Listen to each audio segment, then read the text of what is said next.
Hello అండి, ఇది నిన్న ఈవినింగ్ తీసిన మినీ లాగండి. ఇంకా నిన్న ఆఫీస్ వర్క్ అయిపోయేసరికి 5 అయిందండి. ఇంకా ఆ తర్వాత కొంచెం అయితే హెడేక్గా ఉందనేసి ఒక అరగంట పడుకొని ఇంకొక అరగంట పడుకునే లోపు ఇంకా ఐరన్ అతను బట్టలు తెచ్చిచ్చాడు. ఇంకా అవన్నీ సెల్ఫ్లో సర్దేసేసి మా ఆయన దాంట్లో పట్టక నా దాంట్లో కూడా పెడుతున్నాను.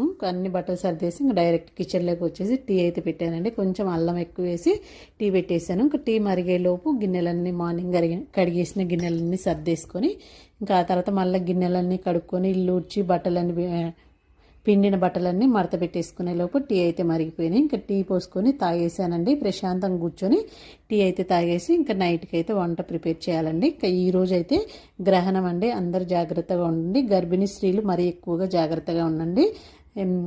గ్రహణం టైంలో ఎటువంటి కత్తులు కానీ కట్ చేయడం కానీ ఇవన్నీ ఏమీ చేయకుండా ప్రశాంతంగా దేవుని ఏమన్నా చదువుకుంటూ కూర్చుంటే పిల్లలు మంచిగా పుడతారనమాట. ఇంకా అంతా అయిపోయాక స్నానం అయితే కంపల్సరీ చేయాలి.